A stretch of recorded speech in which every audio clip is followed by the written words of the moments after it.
মনে চাই উড়িয়ে যেতাম সোনার মদিনা। আমার কিছু ভালো লাগে না, মন হয়েছে দিবানা। মনে চাই উড়িয়ে যেতাম সোনার মদিনা। খানায়ে কাবা তফ করিয়া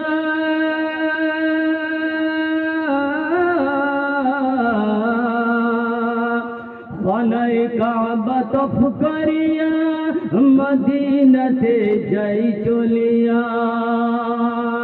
খানায়ে কাবা তফ করিয়া মদিনাতে যাই চলিয়া। জিন্দা নবীর জিয়ারতে গুনাহ থাকে না, আমার কিচ্ছু ভালো লাগে না, মন হয়েছে দিবানা। মনে চাই উড়িয়ে যেতাম সোনার মদিনা। আল্লাহুম্মা সাল্লি আলা সাইয়্যিদিনা মাওলানা মুহাম্মদ ওয়া আলা আলি সাইয়্যিদিনা মাওলানা মুহাম্মদ। উপস্থিত আজকের এই মুকদ্দাস জলসার সভাপতি সাহেব, উলামায়ে কেরাম, বিশেষ করে আমার বড় ভাই খলিফা মাওলানা ওয়াহিউল হক সাহেব এবং আমার সম্মুখে দিনদার ইমানদার মুসলমান ভাইরা, পর্দার আড়ালে মা ও বোনেরা, আসসালামু আলাইকুম ওয়া রাহমাতুল্লাহি ওয়া বারাকাতুহু। আমরা সবাই মুসলমান না? আমরা সবাই মুসলমান না? মুসলমান। আমরা দুনিয়াতে আইছি চিরকালের জন্য। আচ্ছা, মৌত আছে? আমাদের আগে অনেক মানুষ ছিল, এখন আছে? নাই। আমরা একদিন থাকবো না, তাই না? মানে বুঝা গেলে দুনিয়া আমরা চিরকাল থাকবো না, একদিন না একদিন দুনিয়া ছাড়তেই হবে। সেই জন্য আল্লাহ কোরআনে বলেন, যে আয়াতটি আমি আপনাদের সম্মুখে পাঠ করেছি, তার অর্থ হইল যে প্রত্যেকটি জান জীবনে একদিন না একদিন মৌতের মজা নিতেই হবে, চাকতেই হবে। এর থেকে বাঁচার কোনো বিকল্প নাই। যা আপনি আমি যদি জেদ করে বসি, হ্যাঁ আমি মরবো না, এই বাহাদুরি খাটবো না, আমি অনেক দিন পরে মারা যাবো, তাও চলবো না। আমার চুল দাড়ি শেষ করে, দাঁত শেষ করে তারপরে মারা যাবো, এর আগে মরবই আমি, এটাও চলবো না। মানে কার কোন সময় মৌত হয় এটা আল্লাহ ভালো জানে, ঠিক না? তবে শর্ত আছে যে মৌত দুই কিসিমের হয়, একটা হয় ইমানি মৌত আর একটা হয় বেঈমানি মৌত। আচ্ছা, আমরা কি চাই যে আমাদের মৌতটা খারাপ হোক? না, তাই না? উলামায়ে কেরামদের মুখে শুনেছি মৌতের সময়ও দয়ার নবীর দিদার নসিব, সুবহানাল্লাহ। আমরা কি চাই যে আপনার আমার মৌতের সময় যেন আমার দয়ার নবীর জিয়ারত হয়, আমরা যেন আমার নবীকে দেখতে পাই, দয়ার নবীর চেহারা দেখতে দেখতে আমরা যেন দুনিয়া থেকে চলে যেতে পারি। আমাদের শেষ কালাম, শেষ বাক্য যেন মুখ থেকে বাইর হয় কলিমা শরীফ, এটা চাই কি আমরা? যদি আমরা চাই তাহলে আমরা দুনিয়ার যতদিন থাকবো দয়ার নবীকে অনুসরণ করে চলতে হবে, নবীর আশিক হতে লাগবে, নবীর দিবানা হওয়া লাগবে। যদিও মদিনা এই জায়গা থেকে অনেক দূরে, কিন্তু আপনার আমার অন্তরে সব থেকে বেশি মোহাব্বত নবীর জন্য করতে হবে। তা যদি না হয় এই দুনিয়া থাকা 70-80 বছর জিন্দগি বয়টা বেকার হয়ে যাবে। আচ্ছা বলে, দুনিয়ায় মদিনা শরীফ কাছে না দূরে? এই জায়গা থেকে, এই মঙ্গলদয়ের এই সরজমিন থেকে মদিনা শরীফ অনেক দূরে না? অনেক দূরে। তা আসুন, আমি বয়ান করবো না, আমি একটা দুইটা শের করবো বাংলা নাতে রসুল করে আমি শেষ করবো, একটা দুইটা, ঠিক আছে? আমার সাথে আপনারাও পড়ার জন্য চেষ্টা করবেন, করবেন না গো? করবেন। যদিও মদিনা দূরে, কিন্তু দিলের ভিতর রাখতে হবে। যখনই আমরা দরুদ সালাম করব, মনের ভিতরে খেয়াল রাখতে হবে মদিনা শরীফের নকশা চোখের মধ্যে রাখে, এটা খেয়াল রাখে দরুদ সালাম করতে হবে যে আমি দয়ার নবীর রওজার পাশে দাঁড়ায়া দাঁড়ায়া দরুদ সালাম করছি, এই খেয়াল রাখতে হবে। আর এরকম খেয়াল রেখে যদি আমরা দরুদ এবং সালাম যদি পড়তে পারি, ওই দরুদ শরীফ ওই সালামের পড়ার মজাই অন্যরকমের হবে, দিল থেকে আওয়াজ বাইর হবে, ঠিক না? কবি বলছে সোনার মদিনা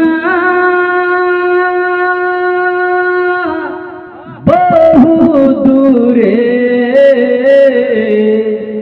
কিন্তু মদিনাওয়ালা আমার অন্তরে।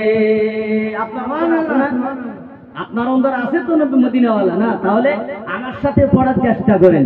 সোনার মদিনা বহু দূরে, প্রাণের মদিনা বহু দূরে কিন্তু মদিনাওয়ালা আমার অন্তরে, কিন্তু মদিনাওয়ালা আমার অন্তরে। আমার মন কান্দে রে, আমার প্রাণ কান্দে রে, আমার মন কান্দে রে, আমার প্রাণ কান্দে রে। সেই মদিনা কবে যাব মন মানে না রে, সেই মদিনা কবে যাব মন মানে না রে। যে গিয়েছে একবার সোনার মদিনা, তার মনে আর কোনো দুঃখ রইল না। যে গিয়েছে একবার সোনার মদিনা, তার মনে আর কোনো দুঃখ রইল না। যে গিয়েছে একবার সোনার মদিনা, তার মনে আর কোনো দুঃখ রইল না, তার মনে আর কোনো দুঃখ রইল না। আমার অন্তর গভীরে মদিনায় আছে রে, আমার অন্তর গভীরে মদিনায় আছে রে। সেই মদিনা কবে যাব মন মানে না রে। আল্লাহুম্মা সাল্লি আলা মাওলানা মুহাম্মদ ওয়া আলা আলি মাওলানা। আপনারা মদিনা যাবেন? সকলে নিয়ত আছে মদিনা যাওয়া? কার কার নিয়ত আছে একবার হাত উঠাই আমরা। আপনার যাওয়ার নিয়ত নাই মদিনা? সকলে হাত উঠায় বলেন এ যাব ইনশাআল্লাহ মদিনা শরীফ। আপনাদের হাত আল্লাহ কবুল করুন, বলি আমিন। যাবেন কেমনে? টাকা পয়সা থাকলে তো যাওয়া যায় না। অনেক টাকাওয়ালা মানুষ আছে আমাদের অঞ্চলে, আমাদের দেশে, কিন্তু সবেরই কিসমতে মদিনা শরীফের হাজির হয় না। মদিনা ওই যেতে পারে যাকে আমার দয়া রাসূল ডাকে, কোন সুবহানাল্লাহ। দেখবেন মদিনা? তাহলে বলেন আমার সাথে, আমি যাব মদিনা, আমি দেখব মদিনা। পড়ে আমার সাথে, আমি যাব মদিনা, আমি দেখব মদিনা, আমি যাব মদিনা, আমি দেখব মদিনা। ওঠে দে পাল তুলে দে মাঝি হেলা করিস না,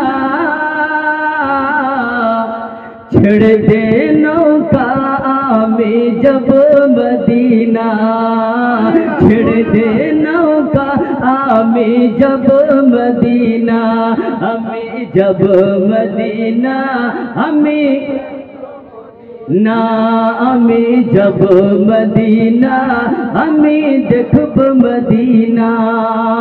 দুনিয়ায় নবী এলো, দুনিয়ায় নবী এলো মা আমিনার ঘরে, হাসিলে হাজার মানি কান্দিলে মুক্তা ঝরে, হাসিলে হাজার মানিক কান্দিলে মুক্তা ঝরে ও দয়াল নবী যার সখা তার কিসের ভাবনা দয়াল নবী যার সখা তার কিসের ভাবনা আমার দিলের মাঝে কাবা নয়নে মদিনা আমার দিলের মাঝে কাবা নয়নে মদিনা আমি যাব মদিনা আমি দেখব মদিনা আমি যাব মদিনা আমি দেখব মদিনা। যেন আমি একটা লাস্ট একটা কথা বলি, যেহেতু আমরা মারা যাব, মারা যাওয়ার আগে আমরা মওতের জন্য কিছু বস্তু তৈরি করা লাগবে। যেহেতু আমরা মুসলমান, দয়ার নবীর উম্মত, শুধু আমরা ইনকাম করব, খাবো, ঘুমাবো, বেড়াইবো, এখানে শেষ না। আমরা সবাই আল্লাহর হুকুমকে মেনে চলতে লাগবে। চলুন লাগবো না? আল্লাহর হুকুম কি কি আছে? তার মধ্যে একটা হলো নামাজ। নামাজ পড়া আল্লাহর হুকুম, নামাজ পড়া ফরজ আইন, আবার ওই নামাজ শিখাটাও ফরজ। এখন আমরা নামাজ শিখবো কোথায়? তাহলে আসেন, আপনাদের জানা আছে এই কথা যে সারা আসাম নয়, সারা ইন্ডিয়াতে দাওয়াতে ইসলামী একটা কোরআন হাদিসের একটা সংগঠন। দাওয়াতে ইসলামী মাসে মাসে 3 দিন করে, 6 দিন করে বা 12 দিন করে এ আমাদেরকে ডেকে নিয়ে নামাজের দরকারি বস্তুগুলো শিখাইতেছে, কোর্সের মাধ্যমে নামাজ শিখাইতেছে। তা আপনাদের কাছে আমার একটা অনুরোধ যে নিজের নামাজকে সংশোধন করার জন্য, নিজে নামাজের দরকারি বস্তু শেখার জন্য এই দাওয়াত ইসলামের মাধ্যমে সফর করে, কাফিলায় সফর করে নিজের নেবেন, নামাজগুলো শুদ্ধ করে নেবেন, শিখবেন। আল্লাহ যেন আমাদেরকে শেখার জন্য তৌফিক দান করে। আমরা সবাই বলে আমিন। ওয়া আখিরু দাওয়ানা আলহামদুলিল্লাহি রাব্বিল আলামিন। আসসালামু আলাইকুম ওয়া রাহমাতুল্লাহি ওয়া বারাকাতুহু। ওয়ালাইকুম আসসালাম ওয়া রাহমাতুল্লাহি ওয়া বারাকাতুহু। হাবিব সাহেবক অশেষ ধন্যবাদ, কাৰণ তেখেতে বহুমূলীয়া কথা কৈছে। গতিকে